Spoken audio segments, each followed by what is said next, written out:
Hello student, welcome to my channel target political science. Friends, हम कर रहे हैं राजनीति विज्ञान का यूजीसी नेट 2021 का पेपर, जो कि मई 2022 में कंडक्ट हुआ था। सेकेंड शिफ्ट का यह पेपर है। इसके जो कुछ क्वेश्चन 54 क्वेश्चन हमने पिछली वीडियो में कर लिए हैं। अगर अभी तक आपने उसे ना देखा हो तो जाकर देख लें और अपना प्रैक्टिस करें। और आप अगर पहली बार इस चैनल को विजिट कर रहे हैं तो आप इसे जरूर सब्सक्राइब करें और बेल आइकन को प्रेस कर लें, ताकि जब भी नया वीडियो अपलोड हो तो नोटिफिकेशन आपको मिल जाया करे। चलिए हम स्टार्ट करते हैं अपनी क्लास को। तो हमारा आज का जो पहला क्वेश्चन 55 नंबर का है, उसमें दिया गया है कि निम्नलिखित में से किसने विश्वास आश्रित न्यास यानी फिडुशियरी ट्रस्ट की अवधारणा प्रदान की। तो हमारा आंसर सी होता है इसमें डी, लॉक ने विश्वास आश्रित न्यास की अवधारणा प्रदान की थी। अगला क्वेश्चन है कि विल किमलिका किन अधिकारों की अग्रदूत है। विल किमलिका किन अधिकारों की अग्रदूत है। तो हमारा आंसर सही होता है संस्कृति यानी कल्चरल अधिकारों की। ऑप्शन ए हमारा सही हो जाता है। विल किमलिका जो है वह सांस्कृतिक अधिकार की अग्रदूत है। अगला क्वेश्चन है कि निम्नलिखित में से किसने नवीन सामाजिक आंदोलनों का समर्थन किया। तो नवीन सामाजिक आंदोलनों का समर्थन किया था नव मध्य वर्ग ने नवीन सामाजिक आंदोलन का समर्थन किया था। अगला क्वेश्चन है विनायक दामोदर सावरकर ने निम्नलिखित में से किसकी स्थापना की थी। तो विनायक दामोदर सावरकर ने अभिनव भारत की स्थापना की थी। ऑप्शन ए हमारा सही होता है। अगला है कि सभी राजनीतिक शक्ति बंदूक की नली से निकलती है। यह कथन किसका है। सभी राजनीतिक शक्ति जो है वह बंदूक की नली से निकलती है, यह कथन है माओ से तुंग का। Option C. अगला क्वेश्चन है कि स्वातंत्र्योत्तर भारत में निम्नलिखित में से कौन सा जनजातीय आंदोलन हुआ था। तो वो हुआ था बोडो आंदोलन है वह हुआ था स्वातंत्र्योत्तर भारत में। ऑप्शन बी हमारा सही होता है। देखिए ये बुक है और उसके थिंकर है, उसे हमें मिलान करना है। तो देखिए हार्वर्ड वारंडर की जो बुक है वह है the political philosophy of Hobbes a theory of obligation. यह है हार्वर्ड वारंडर की बुक है the political philosophy of Hobbes the theory of obligation. और एडमंड बर्क की बुक है reflection on the revolution in France. Edmund Burke की book क्या है। एडमंड बर्क की बुक है reflection on the revolution in France. Mary Wollstonecraft की book है a vindication of the rights of women with strictures on political and moral subjects. और जो CB Macpherson है इनकी बुक है the political theory of positive individualism Hobbes to Locke. तो हमारा देखिए आंसर सी होता है इसमें 4312 ऑप्शन देख लेते हैं। हमारा ऑप्शन डी सही होता है 4312। अगला क्वेश्चन है निम्नलिखित में से कौन से अवयव जो है वह राजनीतिक संस्कृति के लिए आवश्यक नहीं है। तो इनमें से उन अवयव को बताना है जो राजनीतिक संस्कृति के लिए आवश्यक नहीं है। तो वह होगा ऑप्शन बी भ्रष्टाचार जो है वह राजनीतिक संस्कृति के लिए आवश्यक नहीं है। राजनीतिक संस्कृति की आवश्यक जो अवयव है वह है विश्वास, भावात्मक अभिवृत्ति और मूल्य। तो हमारा ऑप्शन सी होता है ऑप्शन बी। अगला क्वेश्चन हमें मिलान करना है। यह देश दिए गए हैं और उससे संबंधित विवाद दिए गए हैं। तो देख लेते हैं चीन से जो विवाद है वह है गलवान की घटना संबंधित है चाइना से। बांग्लादेश से संबंधित है भूमि सीमा समझौता। और पाकिस्तान से संबंधित है बगलियार जल विद्युत परियोजना। नेपाल से संबंधित है काला पानी विवाद। तो हमारा ऑप्शन सही होता है 2 3 4 1। ऑप्शन हम देख लेते हैं 2 3 4 1। ऑप्शन सी हमारा सही होता है 2 3 4 1। अगला क्वेश्चन है निम्नलिखित में से किस सिद्धांत के लिए फ्रेडरिक हर्ट्जबर्ग को जाना जाता है। तो फ्रेडरिक हर्ट्जबर्ग को जाना जाता है अभिप्रेरणा के सिद्धांत के लिए। तो हमारा ऑप्शन सही होता है ऑप्शन डी, अभिप्रेरणा यानी मोटिवेशन थ्योरी के लिए जाना जाता है फ्रेडरिक हर्ट्जबर्ग को। अगला क्वेश्चन दिया गया कि अंतर्राष्ट्रीय राजनय के प्रति तुष्ट दृष्टिकोण से संबंधित विल्सन के 14 सूत्र में इनमें से कौन से पहलू हैं। तो जो अंतर्राष्ट्रीय राजनीति के संबंध में वुड्रो विल्सन ने 14 सूत्र दिए थे, उनमें से इनमें जो पहलू बतलाएंगे उसको बतलाना है। तो देखिए पहला है व्यापार के लिए आर्थिक रोकें लगाई जाए। तो यह इससे संबंधित नहीं है। जो उन्होंने 14 सूत्र दिए थे तो वह इसमें सम्मिलित नहीं था, व्यापार के लिए आर्थिक रोक लगाई जाए। चलिए अगला देखते हैं। सेकेंड है कि पोलैंड के राज्य के समुद्र तक निर्बाध प्रवेश नहीं दिया जाए। तो यह भी संबंधित नहीं है वुड्रो विल्सन के 14 सूत्रों से। हमें क्या बतलाना है कि जो 14 सूत्र उन्होंने दिए थे उनमें कौन कौन से हैं, मतलब उनसे संबंधित जो हैं। तो ये दोनों तो नहीं संबंधित है। तीसरा है कि शांति की खुलीपन संविदाएं जो है जिन तक खुलकर पहुंचा जाए, शांति की खुली संविदाएं जिन तक खुलकर पहुंचा जाए, तो ये संबंधित थी उनसे। और फोर्थ है कि सभी उपनिवेशी दावों का मुक्त खुले दिमाग से और निष्पक्ष समायोजन, सभी उपनिवेशी दावों का मुक्त खुले दिमाग से और निष्पक्ष समायोजन, ये भी संबंधित है वुडरो विल्सन के 14 सूत्री योजनाओं से। तो 3 और 4 हमारा सही होता है। ऑप्शन देख लेते हैं, 3 और 4 है हमारा ऑप्शन डी। अगला क्वेश्चन है, निम्नलिखित में से कौन सकारात्मक उदारवादी है? तो सकारात्मक उदारवादी है एच.जे. लास्की। हमारा आंसर सही होता है ऑप्शन ए, लास्की जो है वह है सकारात्मक उदारवादी। देखिए, निम्नलिखित में से उनकी स्थापना के अनुसार आरोही क्रम में हमें इसे व्यवस्थित करना है। अगर हम आरोही क्रम में व्यवस्थित करते हैं तो पहले आता है हमारा संघ लोक सेवा आयोग।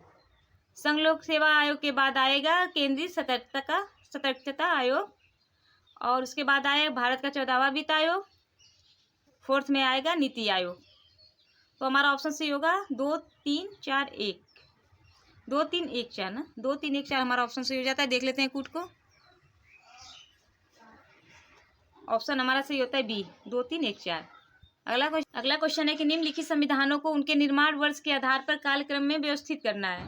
तो अगर हम संविधान के निर्माण को उनके निर्माण के वर्ष के आधार पर व्यवस्थित करते हैं तो पहले आएगा अमेरिका का संविधान, देन आएगा स्विट्जरलैंड का संविधान, फिर आएगा कनाडा का संविधान, और लास्ट में आएगा भारत का संविधान।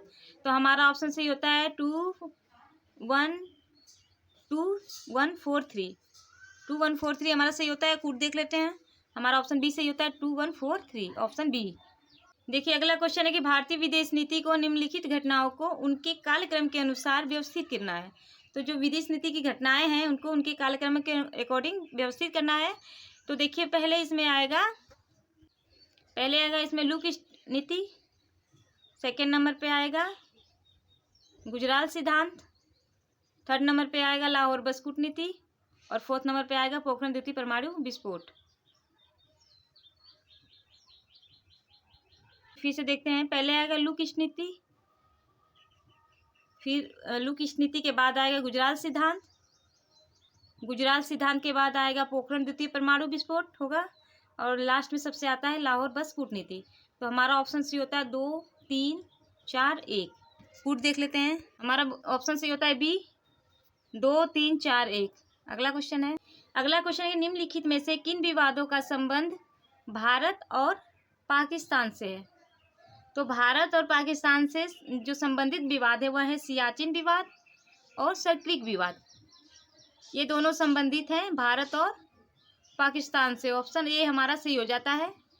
अगला क्वेश्चन देखिए, अगला क्वेश्चन नीचे दिए गए 2 कथन है और उसके आधार पे हमें आंसर देना है। तो कथन देख दिया गया है कि द्वितीय प्रशासनिक सुधार आयोग ने द्वंद्वों के समाधान हेतु क्षमता निर्माण नामक अपनी 7वीं रिपोर्ट में पूर्वोत्तर में अवैध अप्रवासन का उल्लेख किया है और नागरिकों के लिए बहुउद्देशीय राष्ट्रीय पहचान पत्र को ध्यान दिलाया है।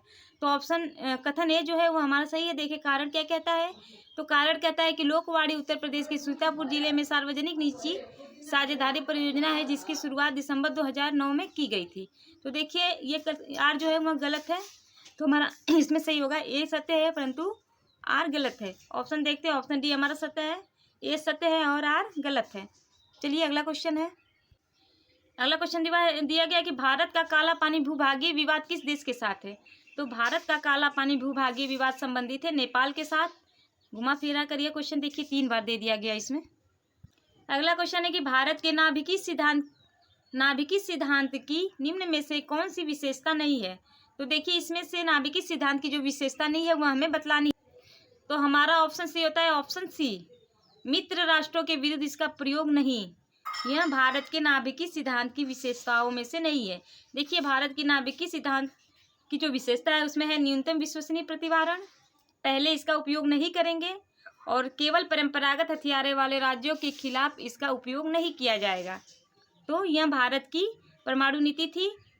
और ये जो है सी में दिया गया है कि मित्र राष्ट्रों के विरुद्ध इसका प्रयोग नहीं करेंगे, तो यह कथन गलत होगा।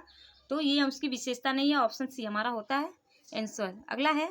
अगला क्वेश्चन है कि संयुक्त राष्ट्र का प्रथम अंतर्राष्ट्रीय पर्यावरण सम्मेलन कहाँ आयोजित हुआ था?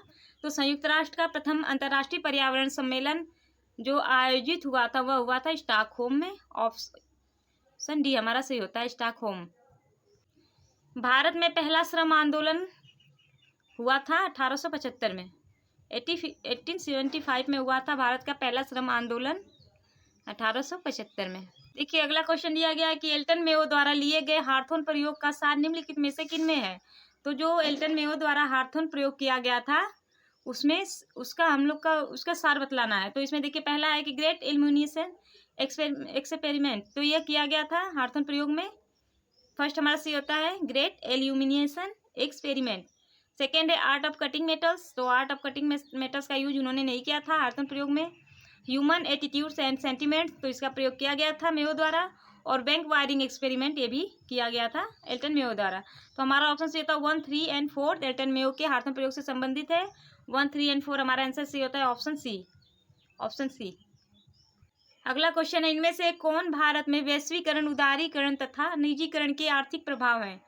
तो इनमें से भारत में वैश्वीकरण, उदारीकरण तथा निजीकरण के आर्थिक प्रभाव को बतलाना है। तो देखिए पहला दिया गया है सरकारी खर्च में भारी कमी। तो वैश्वीकरण, उदारीकरण, निजीकरण के आर्थिक प्रभाव को अगर हम देखते हैं तो हमारा ऑप्शन पहला जो दिया गया है सरकारी खर्च में भारी कमी, तो इसका प्रभाव पड़ता है आर्थिक का, यह आर्थिक प्रभाव पड़ता है, मतलब सरकारी खर्च में भारी कमी आ जाती है। सेकेंड है कि योजना की पूरी प्रक्रिया में परिवर्तन होता है।